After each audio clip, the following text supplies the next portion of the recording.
Hey guys, it's Warren Williams from WarrenWilliamsCoaching.com. So today I'm going to talk to you, I'm going to mix it up a little bit, start talking to you about the 9 planes of existence. So people talk about 7, but it's actually 9 planes of existence. I'm going to go through real quick. So when it comes to vibrational states, the planes of existence are not a distance, they are a point of vibration. So what I mean is, before I go into the planes, in order for me to get to Manchester is a predetermined distance. So if I travel from London, it may be 230 miles. If I travel from Leeds, it may be 15 miles. But it's a predetermined distance.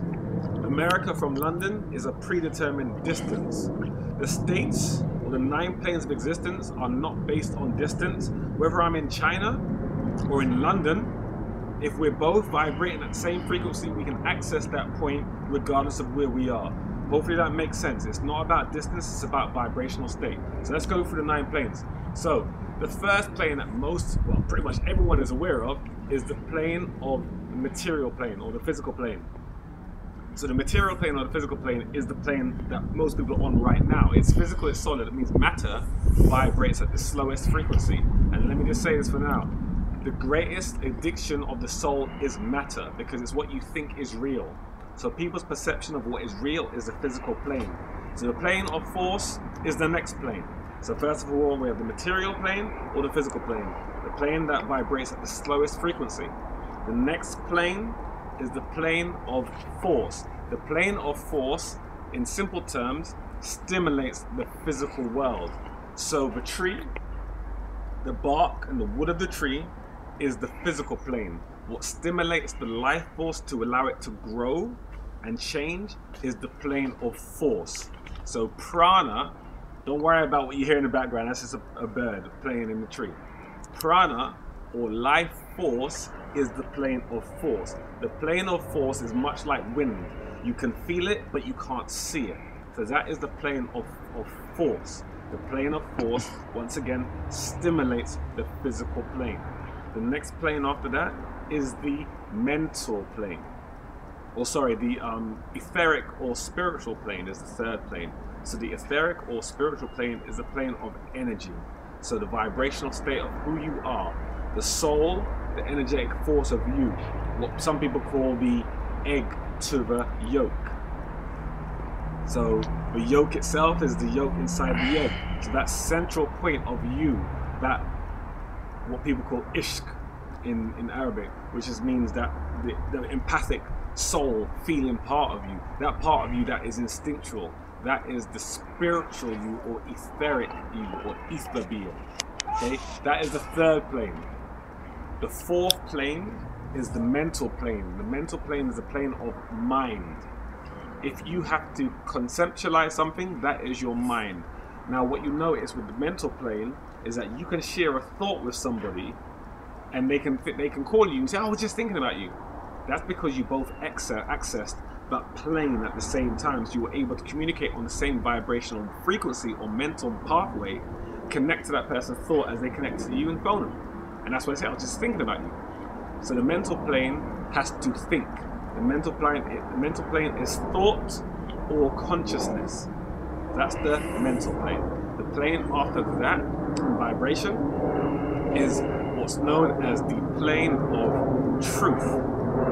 The plane of truth is your perception. It's your perception of what you think is true. So I always say to people, you walk in a path and you start growing. What you think is true is only relative to you right now. Once you get to the point of knowing, you realize what you thought was true was no longer true, it changes. So the plane of truth can constantly change, because the plane of truth is only what you think based on what you know, your truth. But once you get past your truth, you get to what's real, which is reality. Reality, it's the same thing. So the plane of reality is what it really is. Regardless of perception, it's what it really is. So another example of that is, the truth was the planet Earth was flat. Reality was it wasn't. It's not flat, it's round. The truth was the lightest element in the world was hydrogen. Reality was no, because you can break the hydrogen atom down. You can break it down to biaps, and then biaps break down into quarks, and quarks break down into what's known scientifically as Zeles or Zaid, which means something that can be not something that cannot be weighed because everything has an atomic weight. Okay, so that's reality, what things really are, regardless of perception. So there we are so far at the 6th plane. The 7th plane is what people call the plane of the Most High. So the Most High is whatever the collective consciousness is, the higher force of spiritual being, the most powerful individualized section of anything real. So that's the plane of the Most High, what religious people call God. But there are planes above that. Yes, religious people, there are planes above that also. So God is one type of eventuality or one type of reality. Once you go beyond that, and you can conceptualize, you go to a plane of collective consciousness or beings, which are beings that vibrate at a higher frequency but are collective consciousness. So all the collective consciousness in the universe or multiverse belongs to those beings that house everything. That's the conscious mind. Then you go past that to the final plane, which is the plane of all. So a lot of people nowadays that are into spirituality are starting to understand that there's more than one being. Everything in existence exists inside one thing, or not one thing, because that's even wrong. Everything is still separation, exists inside all. The universe, think about it, the universe is expanding. What is it expanding into? If it's expanding, where is it expanding to? Because if the universe is all that is, how can it expand?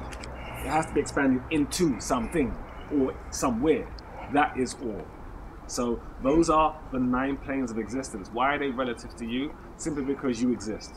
And in order for you to become more spiritual, you have to go beyond the physical plane, beyond the worship of the physical plane, the lust, desire, financial worry, and start to connect to everything else. And once you realize that you are no longer just a physical being and you are here and something is there, this is me and that is a car.